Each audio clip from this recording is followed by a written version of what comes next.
Peringatan Persahabatan ini adalah filem yang benar-benar menakutkan. Petualangan rumah hantu, ketakutan laut dalam, masing-masing bisa membuat bulu kuduk berdiri, punggung terasa dingin, dan ketika keduanya digabungkan, ditambah dengan gaya pengambilan gambar pseudo-dokumenter, akan memberikan ketakutan yang langsung menghantam jiwa penonton. Cepat tag temanmu yang suka hal-hal seram untuk menonton bersama. Filem dimulai video blogger Ben membawa pacarnya Tina ke sebuah sanatorium terbengkalai di pegunungan terpencil. Konon di tempat ini pernah terjadi beberapa kasus pembunuhan, sehingga tidak ada yang tinggal dan menjadi reruntuhan. Baru-baru ini bahkan ada rumor tentang hantu. Dan yang akan dilakukan Ben dan Tina adalah merekam video eksplorasi sanatorium dan mengunggahnya ke internet. Tina awalnya mengira tempat ini akan sama seperti tempat lain, hanya memiliki legenda menakutkan. Padahal sebenarnya tidak ada bayangan hantu. Tidak disangka, dalam sekejap mata, pacarnya yang baru saja di sampingnya tiba-tiba menghilang secara misterius. Tina langsung terkejut, jadi dia terpaksa membawa senter dan mencari keberadaan Ben di koridor yang gelap. Siapa sangka pada saat itu ternyata tadi hanya lelucon dari Daben. Setelah menjelajahi bangunan panti jompo itu, mereka berdua pergi ke sebuah kota kecil di Prancis untuk melakukan penjelajahan dasar danau. Konon di sana pernah ada desa yang tenggelam oleh banjir. Namun ketika mereka tiba, mereka menemukan bahwa tempat itu telah menjadi tujuan liburan penuh dengan keramaian orang-orang. Bahkan desa yang tenggelam itu dikabarkan telah menjadi reruntuhan. Yang lebih membuat Daben merasa kecewa adalah video penjelajahan panti jompo itu hanya ditonton oleh 50.000 orang. Jelas penonton sudah bosan dengan eksplorasi reruntuhan. Untuk mendapatkan lebih banyak penayangan, dia harus menemukan cara untuk menemukan daya tarik baru. Jadi Daben pergi mencari pengelola pier untuk mencari tahu informasi terkait. Tak lama kemudian, dia dengan bangga memberitahu Tina bahwa di sisi lain dasar danau ada sebuah rumah yang terawat dengan baik, dan jika mereka ingin merekam, pier bersedia menjadi pemandu. Meskipun Tina sudah lama bosan dengan pembuatan video petualangan, dia akhirnya tidak bisa menolak pacarnya. Jadi dia ikut pergi ke tujuan. Di perjalanan, Tina menyadari bahwa pier selalu memandangnya dengan cara yang aneh, yang membuatnya merasa sangat tidak nyaman. Untungnya mereka segera tiba di sisi lain danau, dan Ben serta Tina segera mulai menyiapkan peralatan menyelam di tepi. Pier yang berada di samping melihat ini, tiba-tiba mulai berbicara sendiri.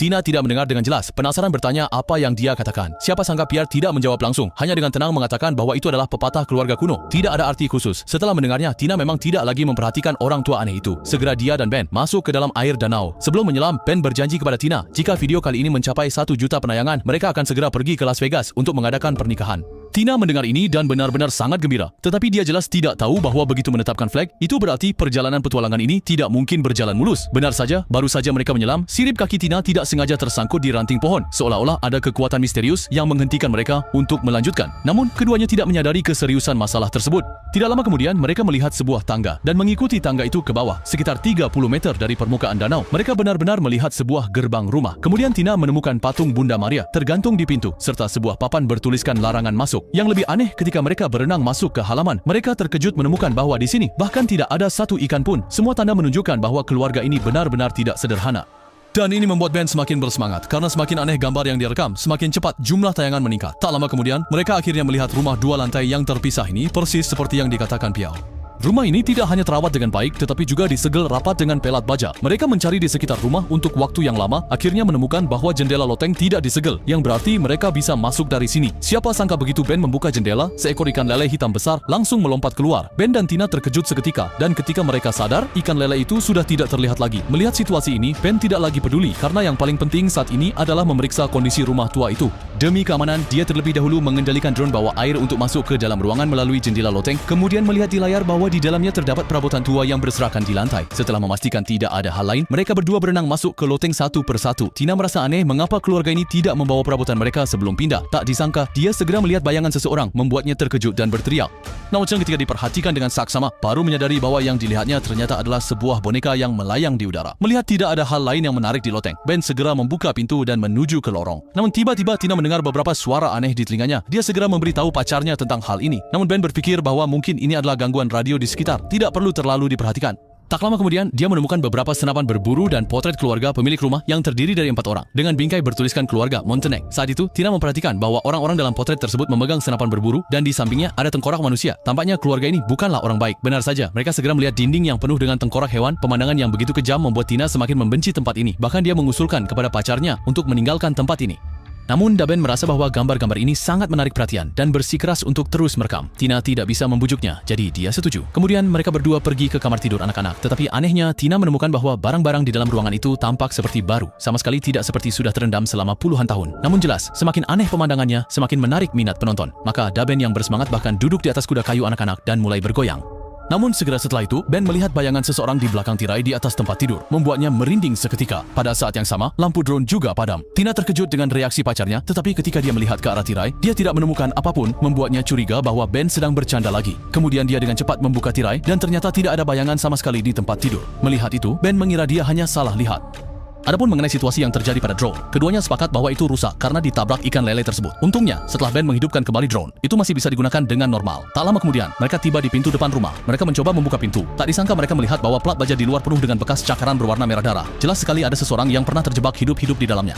Siapa sangka pada saat itu, tiba-tiba terdengar suara piano dari dalam ruangan, membuat Daben dan Tina terkejut. Bagaimanapun, selain Pierre di luar, tidak ada orang lain yang tahu mereka sedang menjelajah di sini. Oleh karena itu, Tina curiga mungkin Pierre diam-diam turun untuk membuat lelucon. Namun, ketika mereka mendekati piano, mereka tetap tidak melihat bayangan orang lain. Pada saat yang sama, sistem sonar drone juga mendeteksi tanda-tanda pergerakan makhluk di dekatnya.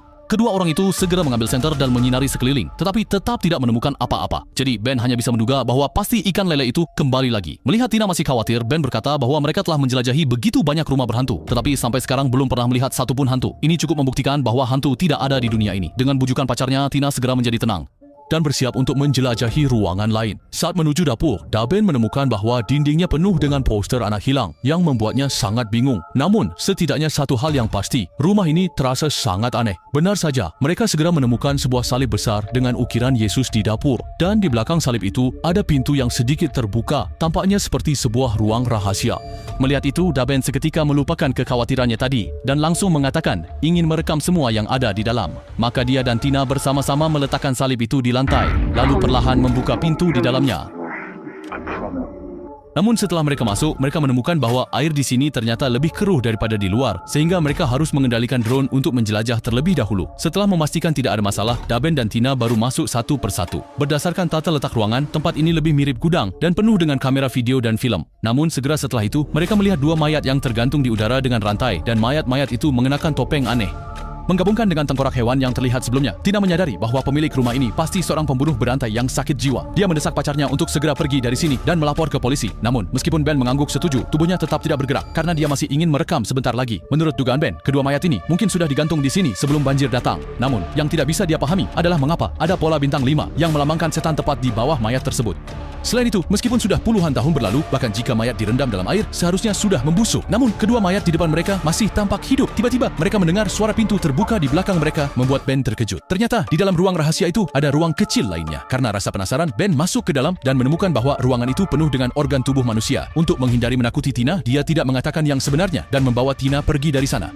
Namun ketika pacarnya sekali lagi mengusulkan untuk pergi melapor ke polisi, Daben malah memilih menolak. Karena begitu polisi melihat organ-organ itu, mereka pasti akan menyita kartu memorinya dengan dalih penyelidikan dan videonya akan sia-sia. Mereka terus berdebat sepanjang jalan hingga ke loteng. Tetapi ketika Tina membuka jendela untuk pergi, dia melihat ada dinding yang tiba-tiba muncul di belakang jendela. Dia mencoba mendorong dinding itu, tetapi dinding tersebut tidak bergerak sama sekali. Tina langsung ketakutan oleh kejadian aneh ini.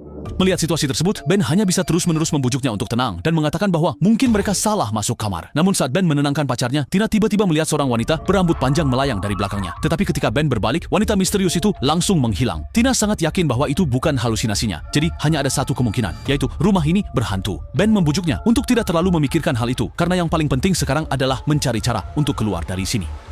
Kemudian mereka berdua pergi ke lantai bawah, mencoba memecahkan jendela kaca ruangan. Namun anehnya, kaca-kaca ini sangat keras. Meskipun mereka berusaha sekuat tenaga, tidak ada goresan sedikit pun di kaca tersebut. Saat Daben merasa putus asa, Tina kembali melihat ikan lele hitam itu. Menurutnya, jika ikan itu bisa masuk, berarti ada jalan keluar lain dari rumah ini. Maka mereka berdua mengikuti ikan lele kembali ke ruang rahasia tempat mayat disimpan dan menemukan bahwa ikan lele itu keluar melalui celah pagar. Oleh karena itu, jika mereka ingin meninggalkan tempat ini, mereka harus mencari jalan keluar lain. Pada saat itu, Tina menemukan sepertinya ada sebuah lubang di atas dua mayat. Dia segera berenang ke atas, tetapi sekali lagi terhalang oleh pagar. Dan ketika dia bersiap untuk kembali ke tanah,